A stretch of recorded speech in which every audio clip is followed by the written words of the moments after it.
Ce matin-là, l'église était censée être un havre de paix. C'était le jour du baptême de ma petite Iris, et tout s'était déroulé à merveille jusqu'à ce que ma sœur, Véronique, se lève et commence à applaudir en plein milieu de la cérémonie. Le son résonnait contre les murs de pierre comme des coups de feu. Bravo, Capucine. Vraiment, bravo. Sa voix dégoulinait d'une fausse douceur qui me retournait l'estomac. Au moins, cet enfant ne grandira pas sans père comme le précédent. Les rires éclatèrent immédiatement. Ma tante, Patricia, se couvrit la bouche, mais ses épaules tremblaient. Ma cousine, Bérénice, avait son téléphone sorti et enregistrait tout. Même les anciens de l'église gloussaient. Ces gens me connaissaient depuis mon propre baptême dans cette même église il y a 32 ans. Et maintenant, ils riaient de ma douleur. Mon père, Philippe, se leva de sa place au premier rang, sa grande silhouette imposante comme toujours. Il portait son costume bleu marine coûteux, celui qu'il mettait pour conclure de grosses affaires dans ses concessions automobiles. Sa voix résonna avec l'autorité d'un homme qui n'avait jamais été remis en question de sa vie. Certaines femmes n'apprennent jamais de leurs erreurs.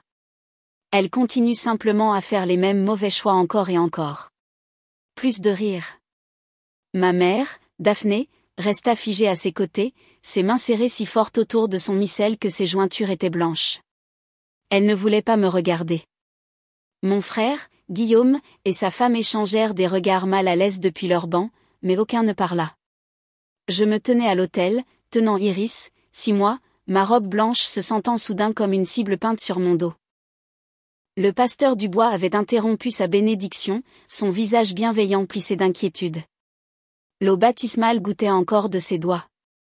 C'est alors que j'entendis la petite voix qui changea tout. « Papy, je devrais leur dire ce que tu m'as fait promettre de garder secret. » Mon fils de 7 ans, Colin, se tenait sur le banc pour que tout le monde puisse le voir. Il tremblait dans son petit costume bleu marine, celui que nous avions acheté spécialement pour aujourd'hui. Sa voix était calme, mais elle porta à travers l'église comme le tonnerre. Les rires cessèrent instantanément. On aurait pu entendre une épingle tomber. Le visage de Philippe passa d'une satisfaction béate à une pure panique en moins d'une seconde. « Colin, assieds-toi tout de suite. »« Mais tu m'as dit que mentir est un péché. Tu as dit que garder de mauvais secrets rend Dieu triste. » Le menton de Colin se leva légèrement, trouvant du courage quelque part au fond de lui. « Tu as dit que si je parlais à maman de la dame qui visite ton bureau, tu ne viendrais plus à mes matchs de baseball. Mais je ne pense pas que Dieu veuille que je mente plus longtemps. » Toutes les têtes de cette église se tournèrent de mon fils tremblant vers mon père. Philippe Dubois, pilier de la communauté, membre du conseil de l'église pendant 15 ans, l'homme qui avait bâti un empire de concessions automobiles à travers 3 départements, semblait avoir été touché par une balle. Mon nom est Capucine Dubois, et je suis une mère célibataire de 32 ans avec 2 enfants. Oui, 2 enfants de pères différents. Oui, les 2 hommes sont partis. C'était censé être mes secrets honteux, mes échecs en tant que femme et mère. Mais debout dans cette église, regardant mon fils de 7 ans affronter l'homme le plus puissant de notre famille, j'ai réalisé que les vrais secrets de notre famille étaient bien plus sombres que quiconque ne l'imaginait. Ce matin-là avait commencé avec tant de promesses. J'étais réveillée depuis 4 heures du matin, non pas par anxiété, mais par excitation. Bébé Iris avait enfin dormi toute la nuit pour la première fois, et je l'avais pris comme un signe que cette journée serait spéciale. Je me tenais dans ma chambre d'enfant chez mes parents, où je logeais depuis le départ de Damien, repassant soigneusement la robe d'été blanche que j'avais achetée spécifiquement pour le baptême. « Maman, pourquoi devons-nous nous lever si tôt ?» Colin était entré, se frottant les yeux, son pyjama de dinosaure froissé par le sommeil. « Parce que le baptême de ta sœur est à 10 heures, et nous devons nous assurer que tout est parfait. » Je l'avais tiré sur mes genoux, respirant son odeur de petit garçon, mélange de shampoing et de rêve. « Tu vas être le meilleur des grands frères aujourd'hui, n'est-ce pas? Dois-je encore la tenir? » Elle attrape toujours mes cheveux. Juste pendant les photos, mon cœur. Ensuite, tu pourras t'asseoir avec mamie Daphné. Il était resté silencieux après cela, comme il le faisait ces derniers temps chaque fois que je mentionnais la famille. Papy Philippe vient? Bien sûr qu'il vient. Pourquoi ne viendrait-il pas? Colin avait haussé les épaules, glissant de mes genoux. Il a juste l'air souvent en colère contre toi. Les enfants remarquent tout. J'aurais dû prêter plus d'attention à cette observation, mais j'étais trop concentrée à rendre tout parfait. Ce baptême était censé être mon histoire de rédemption. Oui, j'étais de nouveau mère célibataire. Oui, le père d'Iris, Damien, avait disparu au moment où je lui avais montré le test de grossesse positif 6 mois auparavant, mais je gérais cela avec grâce cette fois-ci. J'avais un bon emploi dans l'entreprise de marketing. Je venais d'obtenir une promotion, et j'assurais la stabilité de mes enfants sans l'aide de personne. Le trajet jusqu'à l'église avait été paisible. J'avais attaché les 2 enfants dans ma Renault, la seule chose fiable de ma vie. Et nous avions chanté des chansons de Disney tout le long du chemin. Le matin de septembre était frais et lumineux, le genre de journée qui vous fait croire au nouveau départ. Le parking de l'église se remplissait déjà à notre arrivée. L'église épiscopale Saint-Matthieu était le foyer spirituel de ma famille depuis 3 générations. Le bâtiment en briques rouges avec son clocher blanc avait été témoin de tous les moments importants de ma vie. Mon baptême, ma première communion, ma confirmation, mon mariage avec Thomas. Thomas et moi nous étions tenus devant ce même autel il y a 7 ans, promettant l'éternité alors que j'étais enceinte de 8 mois de Colin. L'éternité avait duré exactement 13 mois. Capucine, te voilà. Ma mère, Daphné, s'était précipitée vers nous dès que nous étions entrés, prenant immédiatement Iris de mes bras. Oh, regarde ce précieux ange dans sa robe de baptême. Elle te ressemble tellement au même âge. Maman essayait si fort de rendre cela normal, de faire semblant que les circonstances n'étaient pas ce qu'elles étaient. Elle faisait cette danse depuis des mois maintenant, prise entre me soutenir et gérer la déception de mon père. À 55 ans, elle était toujours belle de cette manière raffinée qui venait de bons gènes et d'une vie de bonne hydratation. Mais dernièrement, j'avais remarqué de nouvelles rides autour de ses yeux, une tension dans son sourire. « Où est papa ?» avais-je demandé, même si je savais déjà qu'il ferait une entrée plus tard. Philippe Dubois n'arrivait pas dans les endroits.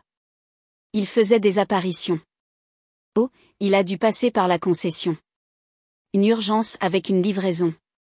Tu sais comment c'est. Oui, je savais. Il y avait toujours une urgence plus importante que les moments en famille. Sauf bien sûr si ces moments pouvaient mettre en valeur son succès. Alors il était en première ligne. Mon frère Guillaume était arrivé ensuite avec sa femme Pénélope et leurs jumeaux. Guillaume était l'histoire à succès, celui qui avait tout bien fait.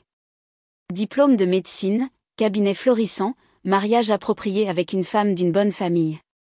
Il m'avait serré fort, chuchotant « ça va » à mon oreille. Guillaume était le seul à vraiment demander. Je vais bien. Vraiment bien, en fait. Colin semble silencieux. Il l'est depuis un certain temps. Je pense que la situation avec Damien l'a plus affecté que je ne m'y attendais. Il s'était attaché. Guillaume avait légèrement froncé les sourcils. Papa a été beaucoup avec lui. Ils sont allés à la concession ensemble le week-end dernier. Papa l'emmène parfois à l'entraînement de baseball. Pourquoi ? Aucune raison, je me demandais juste. L'église s'était remplie rapidement. Notre famille occupait les 3 premiers rangs du côté gauche, les mêmes sièges que nous avions occupés toute ma vie. Les Dubois avaient fait restaurer ces bancs en 1987, un fait que mon père mentionnait au moins une fois par mois. J'ai vu les Martin, les Bernard, les Petits, tous les visages familiers de décennies de dimanche. Ils me souriaient, mais je percevais les chuchotements, les regards rapides sur mon doigt sans bague, les légers hochements de tête. Et puis Véronique était arrivée, à la mode, en retard comme toujours, entrant avec Marc et leurs 3 enfants parfaitement habillés comme s'ils marchaient sur un tapis rouge. Le pasteur Dubois venait de commencer la bénédiction traditionnelle quand tout a commencé à s'effilocher. Il parlait de la responsabilité sacrée d'élever les enfants dans la foi et la communauté. Sa douce voix remplissait le sanctuaire de chaleur. Iris était paisible dans mes bras, ses petits doigts enroulés autour de mon pouce, l'ancienne robe de baptême qui était dans notre famille depuis 60 ans flottant parfaitement sur son petit corps. « Qui se tient avec cet enfant en tant que parrain et marraine ?» demanda le pasteur Dubois. C'est alors que Véronique se leva. Mais au lieu d'avancer pour prendre sa place de marraine d'Iris, elle resta dans son banc et commença ses applaudissements lents et délibérés. « Bravo, Capucine. Vraiment, juste bravo. Sa voix coupa l'atmosphère sacrée comme un couteau. Elle portait une robe cramoisie qui coûtait probablement plus que mon loyer mensuel. Ses cheveux blonds parfaitement coiffés en vagues qui captaient la lumière des vitraux. Nous revoilà, tout le monde. Un autre bébé, un autre baptême, un autre père qui a mystérieusement disparu dans la nature. Véronique, qu'est-ce que tu fais? La voix de ma mère était nette mais calme, le ton qu'elle utilisait quand nous nous comportions mal en public. Je célèbre, maman. Je célèbre l'incroyable capacité de ma sœur à choisir des hommes qui fuient au premier signe de responsabilité. Au moins, cet enfant ne grandira pas sans père comme le précédent. Oh, attendez. Elle le fera. L'assemblée remua inconfortablement. J'ai vu Madame Lambert se pencher pour chuchoter à son mari. Quelqu'un au fond a réellement gloussé. Mon visage brûlait, mais je serrai Iris plus fort et gardai ma voix stable. Véronique, ce n'est ni le moment ni le lieu. Quand est le moment, Capucine? Quand est le lieu? Parce que nous marchons tous sur des œufs autour de toi, prétendant que c'est normal. 2 enfants, 2 pères différents, tous les 2 partis. Quelles sont les chances? Elle se tourna pour s'adresser à l'assemblée comme si elle faisait une présentation. Mesdames, prenez note. C'est ce qui arrive quand on n'a pas de principe. Marc souriait à côté d'elle, ce regard supérieur horrible qu'il avait toujours au dîner de famille. Leurs enfants restaient parfaitement immobiles, entraînés comme des chiens de concours à ne jamais embarrasser leurs parents. Tout chez eux était organisé, contrôlé, parfait. Ça suffit. Guillaume se leva, mais la voix de notre père résonna par-dessus la sienne. Laissez-la parler. Philippe était enfin arrivé, descendant l'allée centrale comme s'il possédait l'endroit, ce qu'il faisait en quelque sorte, compte tenu de ses donations. Quelqu'un doit dire ce que nous pensons tous. Il se positionna à l'extrémité de notre banc, sa présence imposant l'attention. Philippe Dubois, à 58 ans, était toujours une figure imposante. 1,88 m, cheveux argentés, parfaitement coiffé, portant un costume qui coûtait plus que le salaire mensuel de la plupart des gens. Il avait bâti son empire de concessions automobiles à partir de rien, un fait qu'il ne laissait jamais personne oublier. Certaines femmes n'apprennent jamais de leurs erreurs, annonça-t-il, sa voix portant ce ton particulier de déception qu'il avait perfectionné au fil des ans. Elles continuent à faire les mêmes mauvais choix, à choisir le même type d'homme, puis agissent avec surprise quand l'histoire se répète. Papa, s'il te plaît, réussis-je à dire. Bien que ma voix se fendît légèrement, Iris avait commencé à s'agiter, sentant la tension. Quoi? Quelqu'un doit apprendre la responsabilité, Capucine. Sais-tu ce que les gens disent de toi? De notre famille? Il y a la fille de Philippe, encore enceinte. Pas de mari en vue. Sais-tu comment cela affecte mes affaires, ma réputation? Votre réputation. Je ne pus retenir le rire amer qui s'échappa. Je suis désolé. Ma vie est incommode pour votre image. L'image compte, rugit-il. Je n'ai pas construit tout ce que nous avons en ignorant ce que les gens pensent. La perception est la réalité en affaires et dans la vie. Ta sœur le comprend. Il fit un geste vers Véronique, qui se redressa, justifiée. Elle s'est mariée correctement, entretient son foyer, élève ses enfants avec les 2 parents présents. Pourquoi est-ce si difficile pour toi? Oncle Théo cria depuis son banc. La vérité blesse, n'est-ce pas? Ma cousine Bérénice avait son téléphone sorti et enregistrait tout. Je pouvais déjà imaginer la discussion de groupe familial exploser avec ce drame. Plus de munitions pour chaque réunion de famille pendant la prochaine décennie. Vous voulez savoir la vérité? Je commençai à répondre, mais Marc me coupa. La vérité est que Thomas a été intelligent de partir quand il l'a fait. Et Damien, eh bien, au moins il a appris de l'exemple de Thomas. Pourquoi rester pour le drame inévitable? Les rires qui parcoururent l'église me frappèrent comme des coups physiques.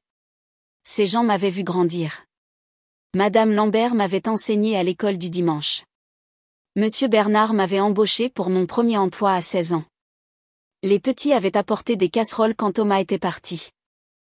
Maintenant, ils riaient tous de mon humiliation. Le pasteur Dubois tenta de rétablir l'ordre. S'il vous plaît, ceci est une maison de culte. Nous sommes ici pour célébrer l'entrée d'un enfant dans notre communauté de foi. Mais les dégâts se propageaient comme une traînée de poudre. Véronique n'avait pas fini. Communauté de foi. Quelle foi? Quelle valeur capucine enseigne-t-elle à ses enfants? Que les pères sont facultatifs. Que l'engagement est négociable. C'est alors que j'ai remarqué que Colin était devenu complètement rigide à mes côtés. Ses petites mains serrées en poings si fort que ses jointures étaient blanches. Colin se leva si soudainement que son missel tomba au sol avec un craquement sec qui résonna dans le sanctuaire. Sa petite silhouette tremblait, mais sa voix résonna claire et forte. « Papy, je devrais leur dire ce que tu m'as fait promettre de garder secret ?» Les mots flottèrent dans l'air comme un défi. Le visage de Philippe se transforma d'une satisfaction béate en quelque chose que je n'avais jamais vu auparavant. Une peur pure et non diluée. Sa bouche s'ouvrit et se ferma comme un poisson cherchant de l'air.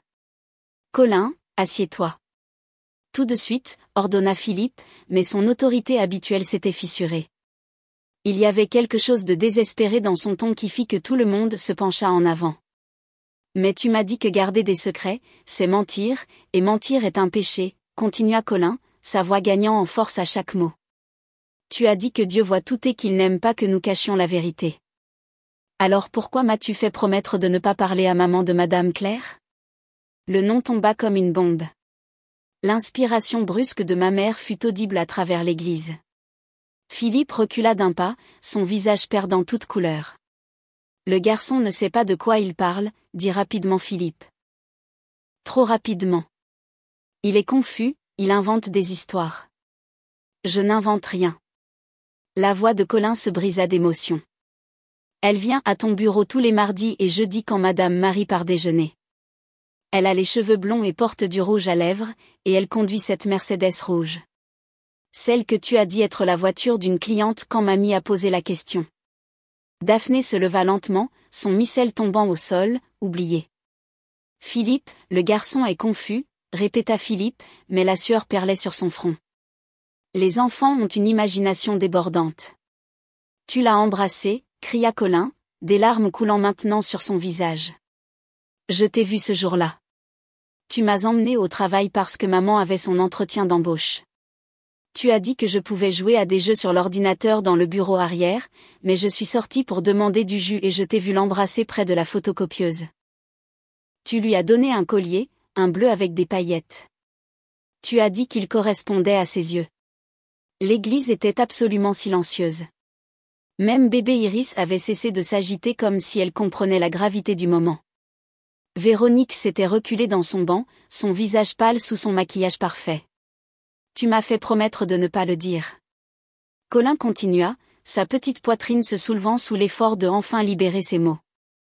Tu as dit que si je le disais à quelqu'un, surtout à maman ou mamie, tu ne m'emmènerais plus à l'entraînement de baseball. Tu ne viendrais plus à mes matchs. Tu as dit que cela rendrait tout le monde triste et que ce serait ma faute si la famille se brisait. Je tombai à genoux à côté de mon fils, le serrant fort tout en tenant Iris. Oh, mon cœur, non. Rien n'est de ta faute. Rien. Il y a plus, maman. Chuchota Colin contre mon épaule, mais sa voix portait toujours dans l'église silencieuse. À propos du papa d'Iris. À propos de monsieur Damien.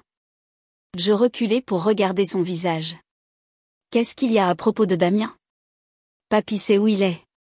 Il lui a payé de l'argent pour qu'il parte. J'ai entendu l'appel téléphonique. Philippe s'élança en avant. Ça suffit.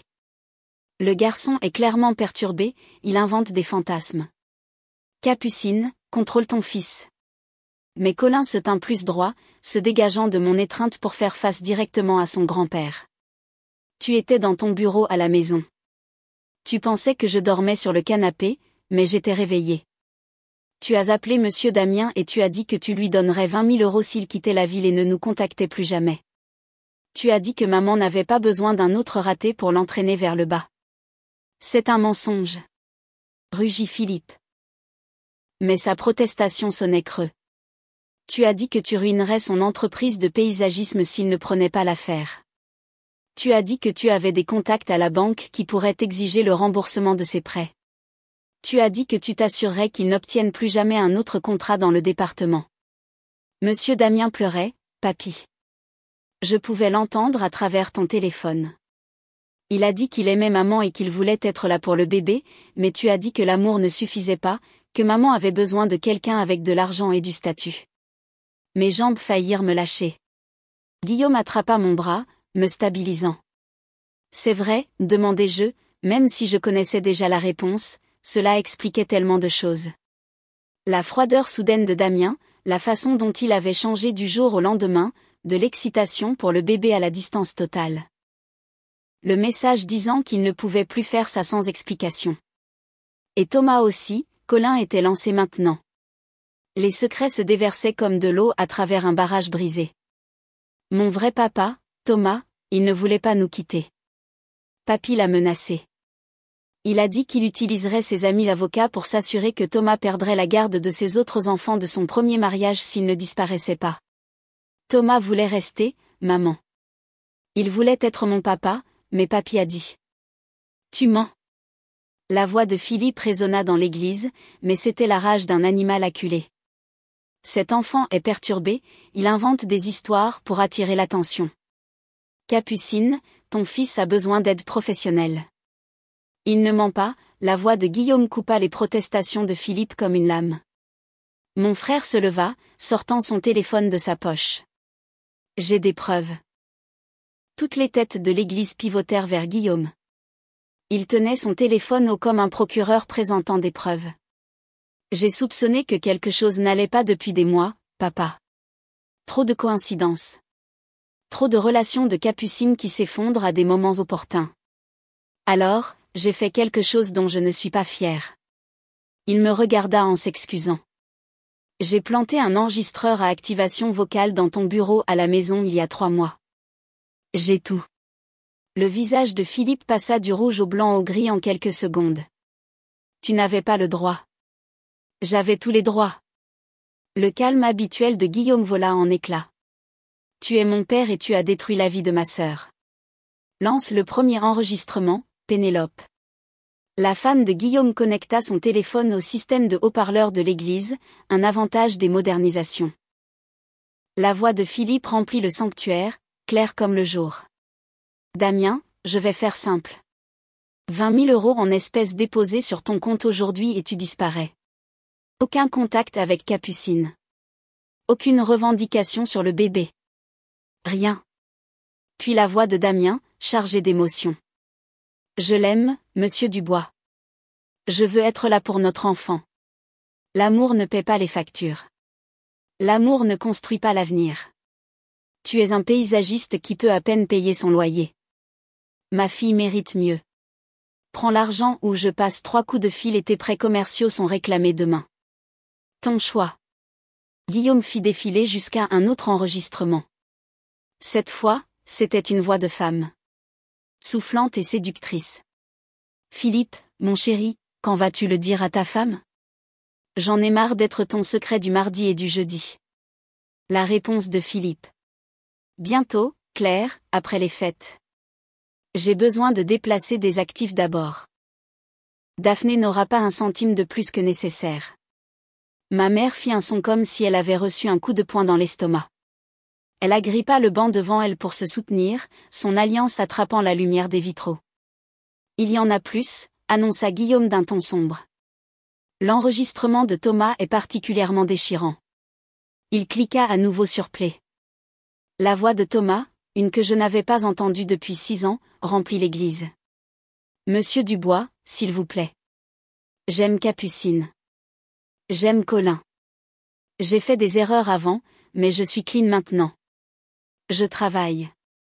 Je peux être un bon père. La réponse de Philippe fut glaciale. Tu es un ancien toxicomane avec 2 enfants d'un mariage précédent. Tu es exactement le genre de déchet que j'ai passé ma vie à éloigner de ma fille.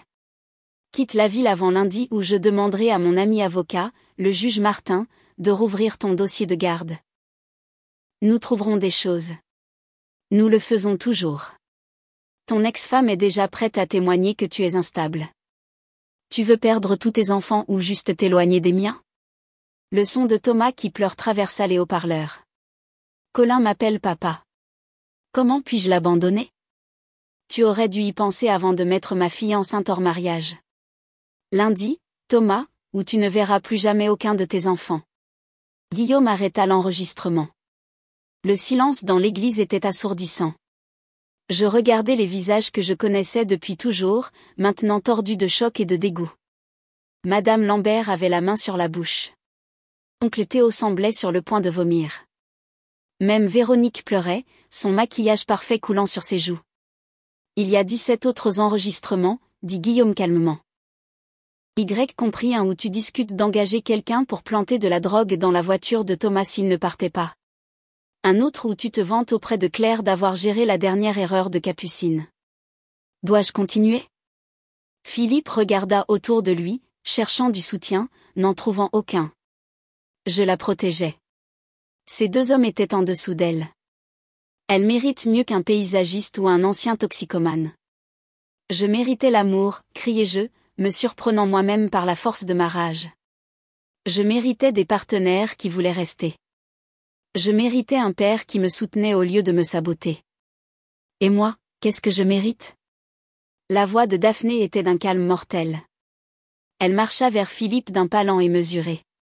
40 ans de mariage. 40 ans à croire que j'avais un mari fidèle. 40 ans de mensonges. Elle retira son alliance, le diamant de 3 carats qu'il lui avait offert pour leur anniversaire, et le lui tendit. Prends-le.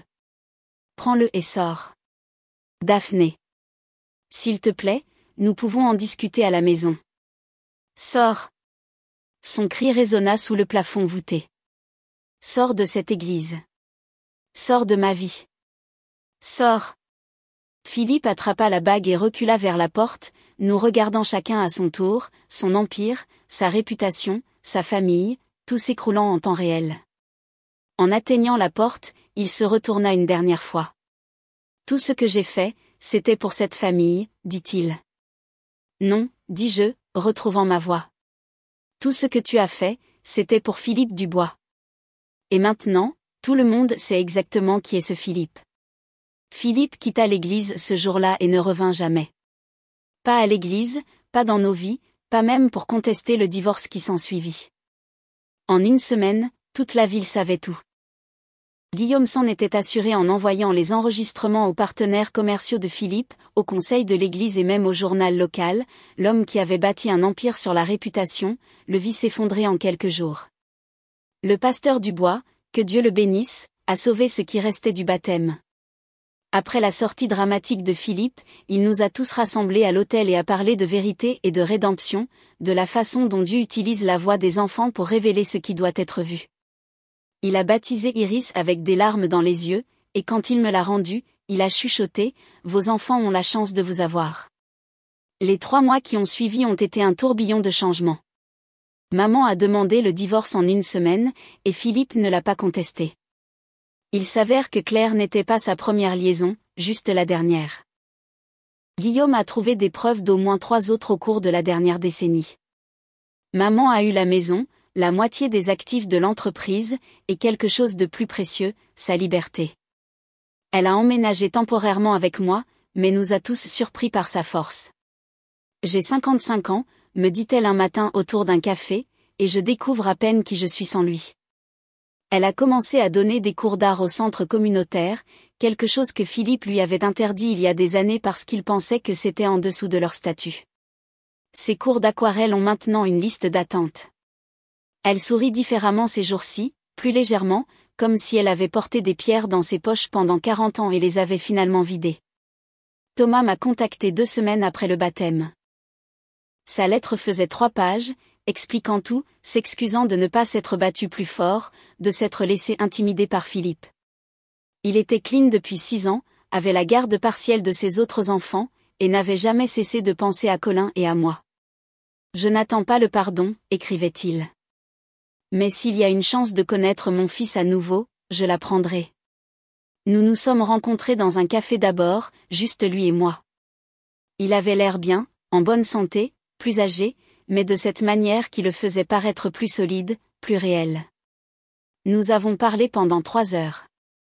Il m'a montré des photos de ses autres enfants, m'a parlé de son travail de superviseur dans une entreprise de construction, de la thérapie qu'il suivait depuis qu'il nous avait quittés.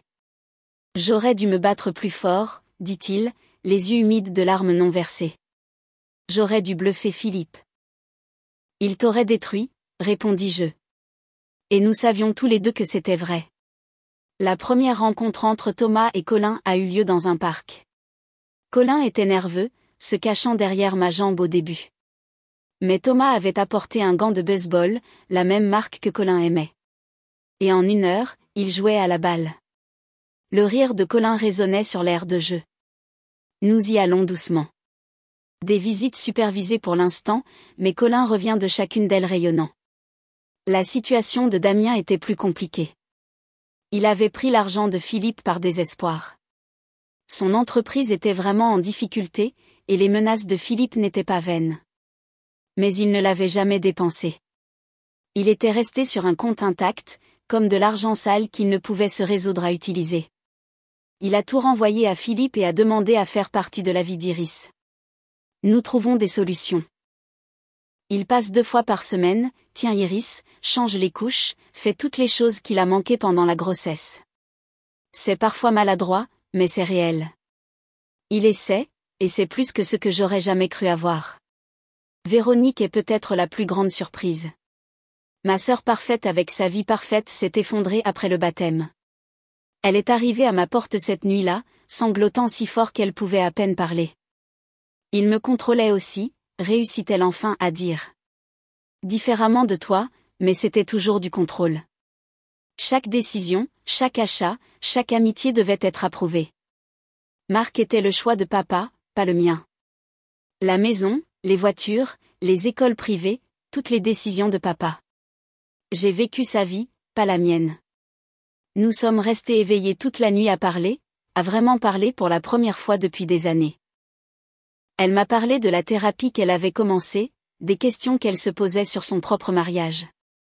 Marc, il s'est avéré, n'était qu'une version plus jeune de Philippe, contrôlant, obsédé par l'image, émotionnellement absent. Elle est toujours avec lui pour l'instant, mais elle change, fixe des limites, trouve sa voie.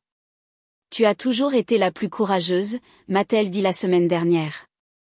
Même quand papa te rabaissait, tu continuais à essayer de vivre ta propre vie. Moi, j'ai juste abandonné et je suis devenue ce qu'il voulait. La communauté de l'Église nous a soutenus de manières inattendues. Madame Lambert a organisé des livraisons de repas pendant des semaines. Les Bernard ont offert à maman un emploi dans leur cabinet comptable quand elle a mentionné vouloir retravailler. Même ma cousine Bérénice, qui avait filmé tout le désastre, a supprimé la vidéo et s'est excusée pour sa part dans la cruauté. Mais le vrai héros de cette histoire est mon fils de 7 ans. Colin avait porté ses secrets pendant des mois, luttant entre la loyauté envers son grand-père et la vérité et la justice. Un homme adulte avait mis le poids des péchés d'adulte sur de petites épaules. Et d'une manière ou d'une autre, ce brave petit garçon a trouvé le courage de les jeter. L'autre soir, alors que je le bordais, il m'a posé une question qui m'a coupé le souffle. « Maman, tu es en colère que j'ai gardé les secrets de papy si longtemps ?» Je me suis assise sur son lit et les serré contre moi. « Jamais, mon cœur. Tu étais dans une situation impossible. Papy a eu tort de te demander de garder ses secrets. Ce que tu as fait a demandé plus de courage que la plupart des adultes n'en montrent jamais. Je ne voulais plus que tu sois triste, a-t-il dit simplement. Tu pleures quand tu penses que nous dormons. Je t'entends parfois. Cela m'a brisé le cœur. Je l'ai serré plus fort et je me suis promis que son enfance ne serait plus consacrée à gérer la douleur des adultes. Tu sais quoi? Je ne suis plus triste. Je suis libre. Nous sommes tous libres. Même mamie, surtout mamie. Le dimanche dernier, nous sommes retournés à Saint-Mathieu. La même église où notre famille s'était brisée était l'endroit où nous avons commencé à nous reconstruire. Alors que nous entrions, les têtes se sont tournées, mais au lieu de chuchotements et de jugements, nous avons reçu des sourires et des hochements de tête de soutien. Le sermon du pasteur Dubois portait sur Joseph et sa tunique aux multiples couleurs, sur la façon dont parfois, ce qui est censé nous détruire devient notre salut. Après le service, le vieux juge Martin, l'un des anciens partenaires de golf de Philippe, m'a arrêté à la porte. Votre garçon là-bas, dit-il en hochant la tête vers Colin. Il a quelque chose de spécial. Il faut un vrai caractère pour se lever comme ça. Vous l'élevez bien. C'était une validation dont je ne savais pas que j'avais besoin. La vie n'est pas parfaite maintenant. Je suis toujours une mère célibataire de 2 enfants, je me bats encore parfois avec les factures, je cherche toujours comment coéduquer avec des hommes qui ont été éloignés par la manipulation de mon père. Mais il y a une légèreté maintenant qui n'était pas là avant. Le poids des secrets, de la honte, de ne jamais être assez bien pour les standards de Philippe Dubois. Tout est parti. Maman et moi faisions la vaisselle hier soir quand elle a dit quelque chose qui m'est resté. Tu sais, j'ai passé 40 ans à essayer d'être la femme parfaite pour un homme qui n'a jamais été fidèle. Élever des enfants pour répondre à des standards impossibles. Vivre une vie qui paraissait bien de l'extérieur mais qui était pourrie à l'intérieur.